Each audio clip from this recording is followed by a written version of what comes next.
Hello guys, welcome back to my channel সুসিস টেল। Hope you all are well. আশা করছি আপনারা সকলে খুব ভালো আছেন এবং সুস্থ আছেন। চলে এলাম একটা নতুন ভিডিও নিয়ে। রিসেন্টলি গেছিলাম আমরা সান্দাকফুতে, তো সেই ট্যুর ডিটেলসটাই আজকে আপনাদের সাথে এই ভিডিওর মাধ্যমে আমি শেয়ার করব। চলুন আমাদের টিম মেম্বার্সদের সাথে আপনাদেরকে একবার ইন্ট্রোডিউস করিয়ে দিই।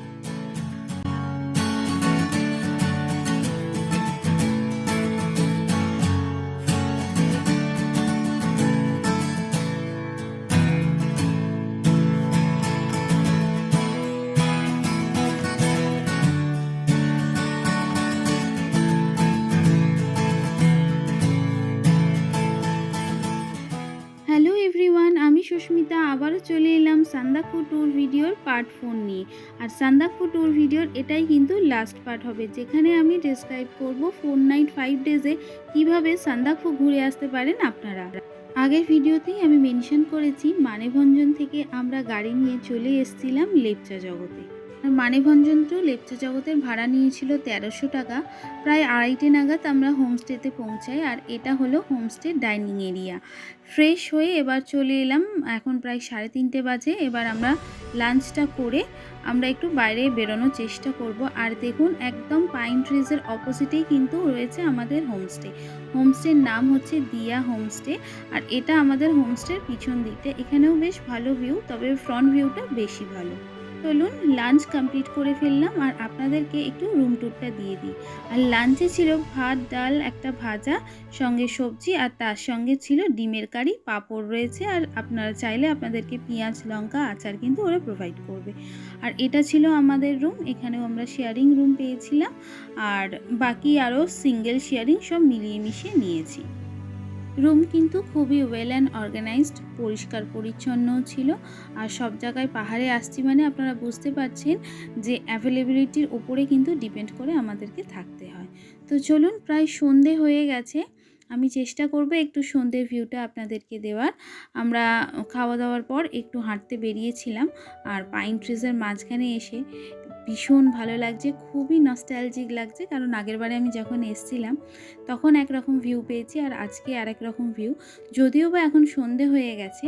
তো চলুন ঘুরে নিই একটু পাইন বন। এভরিওয়ান, সান্দাকফু থেকে চলে এসেছিলাম মানেভঞ্জন, আর সেখান থেকে আমি চলে এলাম এখন লেপচা জগৎ। আমাদের যাওয়ার কথা ছিল বিজনবাড়ি, বাট ওখানে প্রচণ্ড রাশ হওয়ার কারণে আমরা রুম পাইনি। তো সেই কারণে আমরা এসে গেছি লেপচা জগৎ, এই সুন্দর পাইন ট্রিজের মাঝখানে। তো আজকে এখন তো সন্ধে হয়ে গেছে, আমরা আস্তে আস্তে অনেকটা দেরি করে ফেলেছি। আর এখন লাঞ্চ করে বেরোতে বেরোতে সন্ধে হয়ে গেল। তো ঠিক আছে, কাল সকালে আপনাদেরকে আমি ঘুরে দেখাবো। আপাতত আমি সন্ধেবেলাটা একটু ঘুরতে বেরিয়েছি, তো এখন একটু ঘুরে নিই। ভিডিওটা কাল সকালে আপনাদেরকে দেখাবো। Bye bye.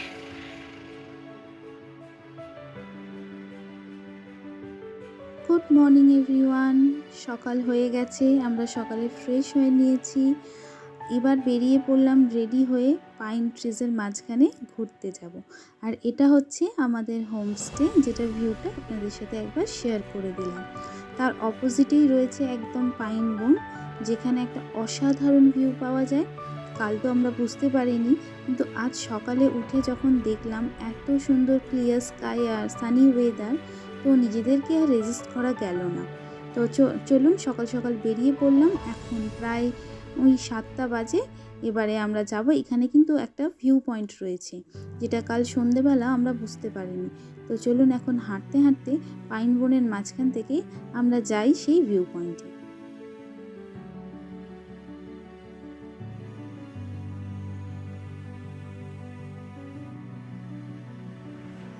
হাই এভরিওয়ান, সকাল সকাল চলে এলাম পাইন ফরেস্টে। আজকে লেপচা জগতে আমাদের শেষ দিন। তো পাইন ফরেস্টে একটু ঘুরে নেবো, আর আপনাদেরকে বলেছিলাম সকালবেলা দেখাবো যে পাইন ফরেস্টের ভিউটা কেমন লাগছে। তো মোটামুটি অনেকটাই ওপরে উঠেছি। এরপর আপনাদেরকে আমি পুরো জায়গাটা ঘুরে দেখাচ্ছি। জায়গাটা কিন্তু অসাধারণ। পাইন ফরেস্টের মাঝখানে সবথেকে বড় কথা, ছবি তুলতে দুর্দান্ত লাগে, আর ভিডিও খুব ভালো আসছে। তো চলুন দেখে নিই, আমরা পাইন ফরেস্টটা ঘুরে দেখে নিই। আর আজকের আমরা বেরিয়ে যাব। আজকে হলো আমাদের বাড়ি ফেরা। তো ফিরে যাব 10টার সময়, গাড়ি আসবে। তারপর আমরা রেডি হয়ে বেরিয়ে যাব এনজিপির উদ্দেশ্যে। বাবাই। একটু আগে যে আপনাদেরকে ভিউ পয়েন্টের কথা বললাম, এটাই হলো সেই ভিউ পয়েন্ট। একটু ওপরে যেতে হবে, যেখানে ঢোকার জন্য কিন্তু পার হেড 20 টাকা করে টিকিট। কিন্তু আমরা যখন এলাম তখন কিন্তু টিকিট কাউন্টারে কেউ ছিল না, তাই আমরা এমনিই চলে এসেছি। পরে যারা এসেছিল তাদের কিন্তু টিকিট লেগেছে। আর এখানে এসেও কিন্তু আমরা অসাধারণভাবে কাঞ্চনজঙ্ঘার ভিউ পেয়েছি। প্রত্যেকটা আমাদের ট্রিপে প্রত্যেকটা জায়গাতেই কিন্তু আমরা কাঞ্চনজঙ্ঘার ভিউ পেলাম। আমাদের ঘোরাটা কিন্তু একদমই 100% সার্থক। তো এখানে বেশ কিছুক্ষণ সময় কাটিয়ে ফিরে গেছিলাম হোমস্টেতে। সেখানে গিয়ে আমরা ব্রেকফাস্ট করেছিলাম। ব্রেকফাস্টে অপশান ছিল ম্যাগি, ব্রেড অমলেট আর ঘুগনি ছিল, কিন্তু আমরা করেছিলাম ঘুগনির সাথে কিন্তু মুড়ি। তো খুব সুন্দরভাবেই খেয়েছিলাম ঘুগনি মুড়ি, সঙ্গে কিন্তু ডিমের পোচ ছিল। আর রাত্তিরের ডিনারটা আমি বলিনি, যেটা আমি স্কিপ করে গেছিলাম। রাত্তিরে কিন্তু ছিল রুটি আর মাংস, সঙ্গে তো স্যালাড ছিল। তো চলুন, প্রায় 10টা নাগাদ আমাদের গাড়ি এসে গেছিলো। আমরা এবার বাড়ি ফেরার উদ্দেশ্যে বেরিয়ে পড়লাম। তো তার আগে কিন্তু আমরা আবারও মিরিক যাব এবং সেখানে গিয়ে দেখা হচ্ছে, কিছু কেনাকাটি করব সেখানে।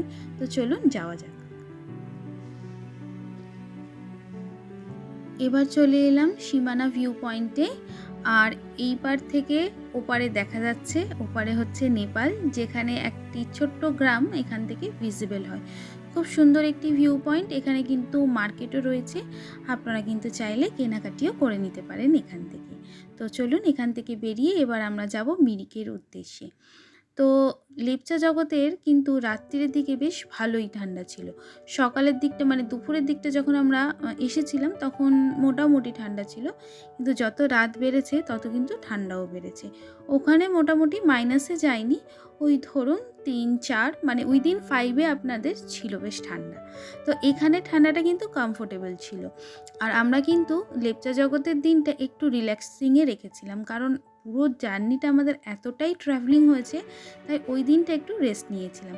আপনারা চাইলে কিন্তু এখান থেকেও আপনারা সাইট সিইং করতে পারেন, মোনাস্ট্রি যেতে পারেন, আরও আলাদা জায়গা আছে অনেক, সেখানেও আপনারা যেতে পারেন। টি গার্ডেন রয়েছে। তো সেটা কিন্তু আপনারা যে ড্রাইভার দাদার সাথে মানে যাবেন, তো তারাই কিন্তু আপনাদের বলে দেবে যে কোথায় কোথায় সাইট সিইং করলে ভালো হয়। এবার কিন্তু সত্যিই মন খারাপের পালা, কারণ বাড়ি ফিরে যেতে হবে। আর এই ট্রিপটা কিন্তু আমার কাছে খুব মেমোরেবল, কারণ আমরা সকলে ভীষণ এনজয় করেছি। তো চলুন, কথা বলতে বলতে চলে এলাম মিরিক লেক। এইবারের এন্ট্রিটা কিন্তু আর সেই পার্কের ভিতর থেকে না, অন্য আরেকটা দিক দিয়ে এন্ট্রি করা যায়, যেটা আমি আপনাদেরকে আগে বলেছিলাম। তো চলুন, আজকেও কিন্তু খুব ভালো ওয়েদার, সানি ওয়েদার, আর মিরিক লেকের কিন্তু অসাধারণ একটি ভিউ। তো এখনও কিন্তু বোট প্যাডলিং হচ্ছে। তো যারা এরকম অফবিট প্লেসে যাচ্ছেন, তো সেখানে তো কোনো কেনাকাটি করার সুযোগ নেই। তারা যদি অল্প বিস্তর কিছু কেনাকাটি করতে চান, তাহলে কিন্তু এই মিরিক লেকের একটু হেঁটে যেতে হবে। ওখানে কিন্তু রয়েছে, যেখান থেকে আপনারা চা পাতা বা টুকটাক কেনাকাটি করে নিতে পারেন। তো চলুন, কেনাকাটি করে আমরা বেরিয়ে পড়েছিলাম। এবার চলে এলাম স্টেশনে। ফেরার পালা। আমাদের ছিল দার্জিলিং মেল। 7:45-এ এনজেপি থেকে ছাড়বে আর হাওড়াতে ভোর 5:30টায় পৌঁছে যাবে। হাই এভরিওয়ান, আমি সুস্মিতা। আশা করছি আমার সান্দাকফু ট্যুর ভিডিও সমস্ত সিরিজ এতদিনে আপনারা ওয়াচ করে নিয়েছেন। আর যারা এখনও দেখেননি, তাহলে প্লিজ সুসিস টেল আমার চ্যানেলের নাম, প্লিজ ওখানে যান এবং আমার ভিডিওটা অবশ্যই দেখুন। আর কেমন লাগলো আর কিছু যদি আপনাদের জানার থাকে, অবশ্যই কিন্তু কমেন্টে জানাবেন। আমি আগেই বলেছিলাম ভিডিও শেষে আমি ট্যুর রিলেটেড সমস্ত ডিটেলস আমি শেয়ার করব। কোথায় থাকলাম, গাড়ি ভাড়া কত নিল, কি কি খেলাম, সেটা তো অলরেডি শেয়ার করেছি। বাট আমি আবার করে পুরোটা জট ডাউন করে পুরো ট্যুরের বাজেটটা কিন্তু আজকে শেয়ার করব। তো চলুন, আমার প্রথম ভিডিও ছিল মানে ফার্স্ট পার্ট, সেটা ছিল stay at Dhotrey, second part ছিল স্টে অ্যাট টংলু, আর থার্ড পার্ট ছিল কিন্তু স্টে অ্যাট সান্দাকফু। আর আজকে আমি ফোর্থ পার্ট আপলোড করব, সেটা হবে আমার লাস্ট পার্টও। আর আজকের ভিডিওর নাম হবে স্টে অ্যাট লেপচা জগৎ। লাস্ট দিন কিন্তু আমরা একটু রিল্যাক্সিং রেখেছিলাম, আমি আগেই বলেছি। তো চলুন, আজকের ডেটা পুরোটাই রিল্যাক্সিং ছিল আমাদের কাছে। তারপরে কিন্তু আমরা রাত্রিবেলা ট্রেন ধরেছি, মানে নেক্সট ডে আমরা রাত্রিরে ট্রেন ধরেছিলাম। 28 ডিসেম্বর আমাদের জার্নিটা শুরু হয়েছিল রাত্রিবেলা। আর 2nd অফ জানুয়ারি আবার রাত্রিবেলা আমরা ট্রেন ধরে ফিরে গেছিলাম হাওড়াতে। তো পুরো ডিটেলসটা আমি আপনাদের সাথে শেয়ার করছি। তো চলুন, কেমন লাগলো ভিডিওটা আবারও বলছি কমেন্টে জানাবেন, আর ভালো লাগলে লাইক শেয়ার কমেন্ট করবেন। তো চলুন যাওয়া যাক ট্যুর ডিটেলসে। আজকের ট্যুর ডিটেলসটা কিন্তু 4 নাইট 5 ডেজের। 28th অফ ডিসেম্বর আমরা কিন্তু শিয়ালদা থেকে ট্রেন ধরেছিলাম উত্তরবঙ্গ এক্সপ্রেস। আর তার ভাড়াটা হচ্ছে, যদি আপনারা স্লিপার ক্লাসে কাটেন তাহলে আপনাদের হয়ে যাবে 330 টাকা, আর যদি আপনারা 3 টায়ার এসিতে কাটেন তাহলে হবে 895। আর ফেরার দিনকে মানে 2nd অফ জানুয়ারি আমাদের ট্রেন ছিল আবারও রাত্রিরে। সেখানে ছিল আমাদের ট্রেন দার্জিলিং মেল, আর সেটা কিন্তু নামাবে হাওড়াতে। আগের ট্রেনটা শিয়ালদা থেকে ছিল, আর ফেরার ট্রেনটা কিন্তু আমাদের নামাবে হচ্ছে হাওড়াতে, দার্জিলিং মেল। তো সেটা যদি আপনারা স্লিপার ক্লাসে কাটেন তাহলে ভাড়া ছিল 360 টাকা, আর যদি আপনারা 3 টায়ার এসিতে কাটেন তাহলে হবে 945 টাকা। ট্রেন ফেয়ারের পর এবার আসি কিন্তু কার ফেয়ারে। এনজিপির পরে আমাদের কি কি কার ফেয়ার লেগেছিল সেই ডিটেলসটা বলে দিই। প্রথমেই আমরা এনজিপি টু ধোত্রে গেছিলাম। ফার্স্ট ডে আমাদের ধোত্রেতে ছিল। আমাদের সেদিনকে দুটো গাড়ি লেগেছিল 4,500 টাকা করে পার গাড়ি। তো ফার্স্ট ডে আমাদের ধোত্রেতে ছিল। সেকেন্ড মানে পরের দিন আমরা বেরিয়ে পড়েছিলাম ধোত্রে টু মানেভঞ্জন। সেখানে আমাদের 1,500 টাকা করে পার গাড়ি নিয়েছিল, দুটো গাড়ি ছিল। আচ্ছা, নেক্সট আমরা গেছিলাম Manebhanjan to Tonglu, Tonglu to Sandakphu and back to Manebhanjan. মানে মানেভঞ্জন থেকে পুরো সান্দাকফু, আর সান্দাকফু থেকে আবার ব্যাক টু মানেভঞ্জন, মানে ওখানে 2 নাইটস আমাদের স্টে ছিল। তো আপ ডাউন ভাড়া সান্দাকফু ফ্রম মানেভঞ্জন হচ্ছে 5,500 টাকা, প্লাস দুটো নাইট স্টে করবে 1,500 প্লাস 1,500 পার নাইট। এই ডিটেলসটা কিন্তু আপনারা পার্ট 2 ভিডিওতে পেয়ে যাবেন। তাও আমি এখানে পুরো খরচা, যেহেতু বাজেট ডিটেলসটা বলছি সেহেতু আরেকবার ভেঙে বলে দিলাম। তো এখানে টোটাল গাড়ি ভাড়া আমাদের লাগবে 8,500। নেক্সট আমরা মানেভঞ্জন টু লেপচা জগৎ, মানে লাস্ট ডে যে স্টেটা আমরা করেছিলাম, মানেভঞ্জন থেকে লেপচা জগতে এসছিলাম, সেটা কিন্তু 1,300 টাকা করে পার গাড়ি, মানে আবারও দুটো গাড়ি লেগেছিল, সেটা হচ্ছে 1,300 টাকা করে পার গাড়ি। নেক্সট আমরা এসেছিলাম লেপচা জগৎ থেকে এনজিপি। সেখানে আমাদের গাড়ি ভাড়া লেগেছিল 4,000 টাকা করে দুটো গাড়ি, মানে পার গাড়ি কিন্তু 4,000 টাকা করে। কার ফেয়ারগুলো আমরা মোটামুটি জেনে নিলাম। তো ট্যুর বাজেটটা টোটাল কত হচ্ছে সেটা আপনাদের লাস্টে আমি ক্যালকুলেট করে বলছি। তার আগে আরও একটু ট্যুর ডিটেলস দিয়ে দিই। সান্দাকফু যাওয়ার জন্য আমি ভিডিওতেও মেনশন করেছি, দুদিন কিন্তু আমরা একটু নিচুর দিকে স্টে করেছিলাম, কারণ আমরা যে ক্লাইমেট থেকে যাব সান্দাকফুতে, ডাইরেক্ট যদি যাই সেখানে কিন্তু সারভাইভ করা আমাদের পক্ষে একটু ডিফিকাল্ট হবে। তাই জন্যে কিন্তু আমরা প্রথম স্টেটা ধোত্রেতে নিয়েছিলাম, নেক্সট স্টেটা কিন্তু আমরা তমলুতে নিয়েছিলাম। আপনারা চাইলে মানেভঞ্জনেও স্টে করতে পারেন, আমি আগেই মেনশন করেছি। তো এনজিপি থেকে গাড়ি নিয়ে তো আমরা ধোত্রেতে এলাম, সেখানে তো হোমস্টেতে আমরা ছিলাম। আর এখানে বলে দিই, ধোত্রে যে জায়গাটা, এটা একটা ছোট্ট ভিলেজ। তো এখানে কিন্তু হোমস্টেতেই পুরো খাওয়া দাওয়া, যেটা হোমস্টে নিয়মটা আপনারা সকলেই জানেন। তো এখানে কিন্তু আপনারা যদি ভাবেন যে বাইরে কোনো হোটেলে গিয়ে লাঞ্চ করে নেবো, এই ব্যাপারটা কিন্তু ওখানে খুব একটা অ্যাভেলেবিলিটি নেই। তো সেই জন্য সবটাই হোমস্টের ওপরে ডিপেন্ডেন্ট। তো আপনারা কিন্তু ব্যাগে একটু খাবার মানে ড্রাই ফ্রুটস কিন্তু ক্যারি করবেন। নেক্সট আমি যেটা বলবো সেটা হচ্ছে সমস্ত রকমের মেডিসিনস কিন্তু অবশ্যই ক্যারি করবেন। আর প্রাইমারিলি হচ্ছে আপনারা কর্পূর ক্যারি করবেন, আর অক্সিক্যান কিন্তু অবশ্যই রাখবেন। সান্দাকফু যাওয়ার পথে কিন্তু অনেকেরই লাগতে পারে। এছাড়া আপনাদের কিন্তু মেডিকেল যদি কোনো প্রবলেম থাকে সেই ওষুধ অবশ্যই ক্যারি করবেন, কারণ কখন কি প্রবলেম আসে সেটা তো বলে আসবে না। তো এমার্জেন্সির জন্য সমস্ত প্রাইমারি ট্রিটমেন্টের মেডিসিনস কিন্তু ক্যারি করবেন। আর আমরা যে সময় গেছিলাম সে সময় কিন্তু সান্দাকফুতে রাত্রিরে প্রায় -14 হয়ে যাচ্ছিল। তাহলে আপনারা বুঝতেই পারছেন, এই সময় যদি আপনারা মনে করেন আপনারা এই সময় ভিজিট করবেন সান্দাকফু, তাহলে কিন্তু প্রপার জ্যাকেটস কিন্তু অবশ্যই নিয়ে যাবেন, কারণ ওখানে কিন্তু সত্যি প্রচণ্ড ঠান্ডা। আর একটু যাদের মাইগ্রেনের প্রবলেম আছে যেরকম আমার রয়েছে সেটা আমি আগেই অ্যালার্ট করে দিচ্ছি। যেহেতু হাই অল্টিটিউডে যাচ্ছি তাই জন্য কিন্তু আপনারা অবশ্যই মাইগ্রেনের কিছু মেডিসিনস ক্যারি করবেন। সেটা কিন্তু অবশ্যই মানে খুবই কাজে দেবে, কারণ মাইগ্রেনের প্রবলেমটা হবেই। তো চলুন নেক্সট আমাদের কি খরচা লেগেছে, মানে সান্দাকফু যেতে গেলে যে পারমিশনের আমাদের দরকার আছে সেটা নিয়ে আলোচনা করব।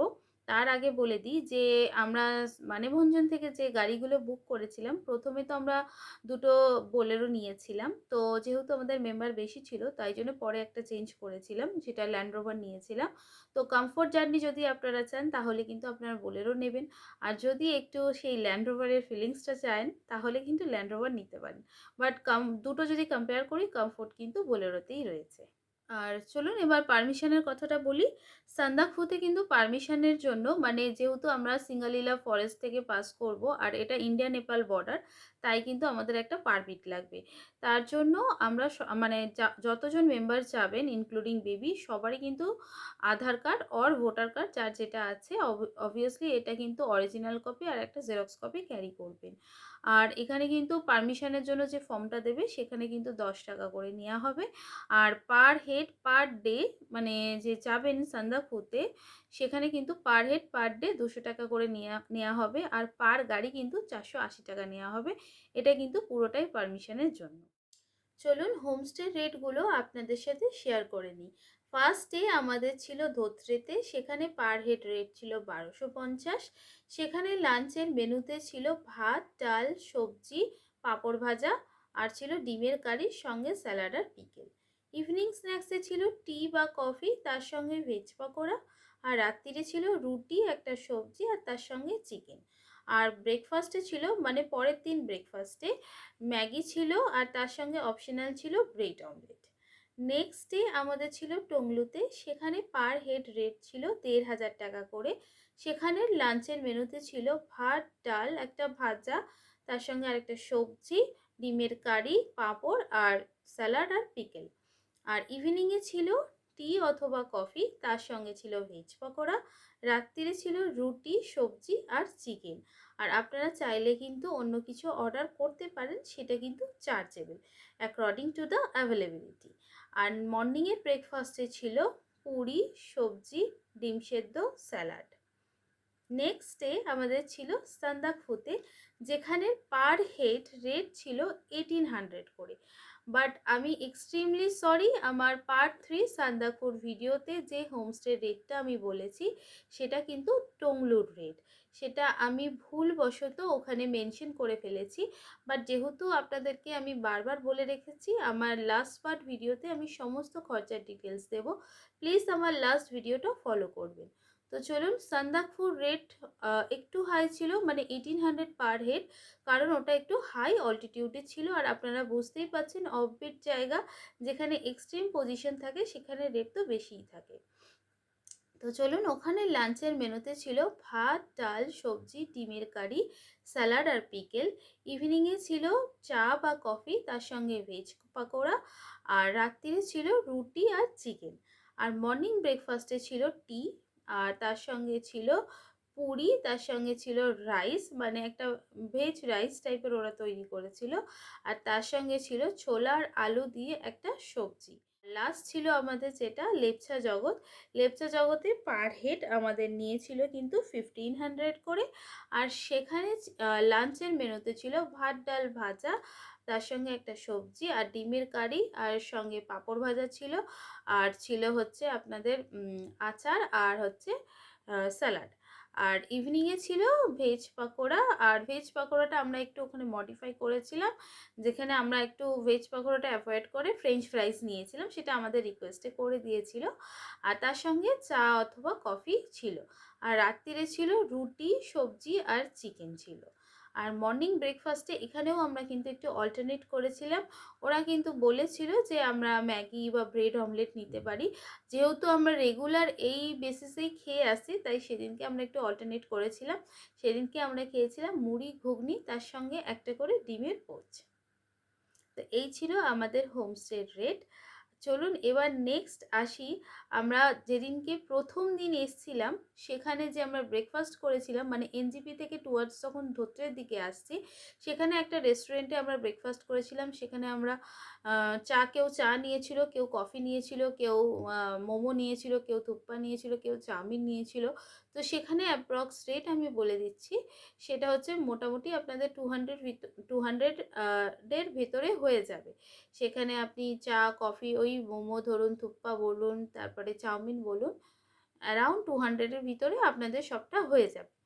আর যেদিনকে আমরা ফিরেছি সেদিনকে আবারও ওই রেস্টুরেন্টেই আমরা খেয়েছিলাম, মানে আমরা লাঞ্চ করেছিলাম সেদিনকে। সেখানে আমরা একটা থালি নিয়েছিলাম, সেটাও ওই 200 বা 220 ভিতরে আমরা কিন্তু একটা থালি নিয়েছিলাম, সেটা ছিল চিকেন থালি। আমাদের সান্দাকফু ট্যুরের কার আর হোমস্টে নীলেশ ভাইয়া অর্গানাইজ করে দিয়েছিল, তাই তার নাম্বারটা আমি স্ক্রিনে দিয়ে দিলাম। নেক্সট দিলাম হচ্ছে train fare, according to your choice book করে নেবেন। তারপরে দিয়ে দিলাম পুরো কার ফেয়ার, প্লিজ পজ করে দেখে নেবেন। আর পার হেড কার ফেয়ার পড়েছিল 3100, আর পারমিশন পড়েছিল 450, হোমস্টে ছিল 6050, আর extra food plus drinking water নিয়ে 2000 একটা অ্যাপ্রক্স আমি বললাম। তাহলে সান্দাকফু ট্যুরের পার হেড উইদাউট এসি হচ্ছে 12,500 অ্যাপ্রক্স, আর উইথ এসি 14,000 অ্যাপ্রক্স। সমস্ত হোমস্টের আমি ফোন নাম্বারসগুলো এখানে ডিটেলিং করে দিলাম, আপনারা কল করে নেবেন বুকিংয়ের জন্য। এছাড়া তো নীলেশজি রয়েছে for any kind of help. সমস্ত ডিটেলস আমি আপনাদেরকে প্রোভাইড করে দিলাম। আশা করছি আপনারা পুরো ভিডিও ডিটেলসটাই বুঝতে পেরেছেন। যদি কোনো প্রবলেম হয় তাহলে, বা যদি আর কোনো কোশ্চেন্স থাকে তাহলে অবশ্যই কমেন্টে জানাবেন। আর ভিডিওটি কেমন লেগেছে সেটাও কিন্তু কমেন্টে জানাতে ভুলবেন না। আমার চ্যানেলে যদি কেউ নতুন হয়ে থাকেন তাহলে অবশ্যই চ্যানেলটি সাবস্ক্রাইব করে দেবেন। আর ভিডিওতে কিন্তু অবভিয়াসলি কমেন্ট করবেন যদি কোনো কিছু কোশ্চেন্স থাকে বা যদি কিছু জিজ্ঞেস করার থাকে ট্যুর রিলেটেড, তাহলে অবশ্যই কমেন্ট করবেন। কমেন্টের মাধ্যমে আমি আপনাদেরকে রিপ্লাই করব। আর আমার এই ভিডিওটা যদি আপনারা ফেসবুক থেকে দেখেন তাহলে আমার পেজের নাম সুসি স্টিল, চ্যানেলটিকে পেজটিকে ফলো করে দেবেন। আর ভিডিওটি কেমন লাগছে ওখানেও অবশ্যই কমেন্ট করবেন, ভালো লাগলে কমেন্ট করবেন, এবং যদি কিছু মনে হয় যে ভালো লাগছে না সেটাও কিন্তু আপনারা কমেন্ট করে জানাবেন। তো চলুন আজকের এই পুরো ট্যুর ভিডিওটা আমি এখানে কমপ্লিট করছি। আবার ফিরবো অন্য কোনো ট্যুর নিয়ে, আবার অন্য কোনো জায়গায় হয়তো আপনাদের সাথে দেখা হবে। তো চলুন আজকের মতন এখানেই টাটা, বিদায় নিচ্ছি। আর ফিরে আসবো আবার অন্য কোনো ভিডিও নিয়ে। Till then tata, bye by.